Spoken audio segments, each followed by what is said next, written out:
অনেক তো করেছেন, টাকাকে একজনের বাহিনী হয়ে অনেক করেছেন। আর কয়দিন বাকি? আজকের যদি 9 তারিখ হয়, 12 তারিখে তো সিদ্ধান্ত ফাইনাল। 13 তারিখে প্রধানমন্ত্রী হবেন দেশনায়ক তারেক রহমান। যারা মাস্তানি করছেন এদের উদ্দেশ্যে বলতে চাই, আপনাদের তো নাম ঠিকানা আমাদের কাছে ইতিমধ্যে পৌঁছেছে কিনা? বাংলার প্রধানমন্ত্রী তারেক রহমান 2001 সালে খালেদা জিয়া প্রধানমন্ত্রী ছিলেন। আপনারা চৌদ্দগ্রামে বিএনপির উপর নির্যাতন চালিয়েছেন। এখন আমি কামরুল হুদা চৌদ্দগ্রামে নির্যাতন যদি করতে হয়, যদি নিপীড়ন করতে হয়, আপনাদেরকে দমন করতে হলে আমি দায়িত্ব নিলাম। যারা এই চৌদ্দগ্রামে সন্ত্রাস করবেন, মাস্তানি করবেন, সাধারণ জনগণের গায়ে হাত দিবেন, আমার মা বোনের গায়ে হাত দিবেন, আমি দায়িত্ব নিয়ে বললাম সে হাত আমি পুড়িয়ে দেবো ইনশাল্লাহ। যে কাজখানা করছেন তারা ভয় দেখাচ্ছেন, কারণ ভোটের মাঠে তাদের ভোট নাই, সকল পথ তাদের রুদ্ধ।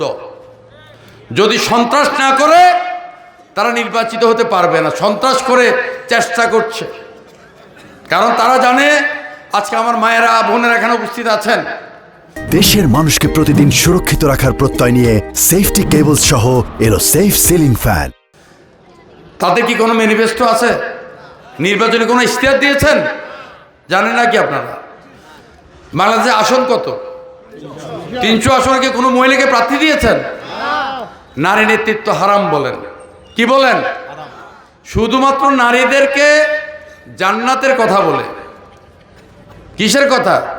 পরকালের কথা। হুজুরেরা যখন ওয়াজ করতে আসে, মাটির নিচে দাফন কাফনের পরে সাপ হিয়াল কুচ্চে আসে আমাদেরকে কামড়াইবে এমন কিছু বলে না? তো এটা থেকে বাঁচার জন্য জান্নাতের কথা বলে। মারা তো অবলা, মৃত্যুর পরে তারা ভালো থাকতে চায়। তো এমন একটি মিথ্যাচার কেন বললাম? বাংলাদেশে আসন কয়টা? 300 আসন কি তারা প্রার্থী দিয়েছে? কুমিল্লা আসন কয়টা? 11 আসন কি তারা প্রার্থী দিতে পেরেছে? তাহলে 300 আসনে যদি প্রার্থী দিতে না পারে, সারা বাংলাদেশের মানুষকে তারা কিভাবে ব্যস্ত নিবে?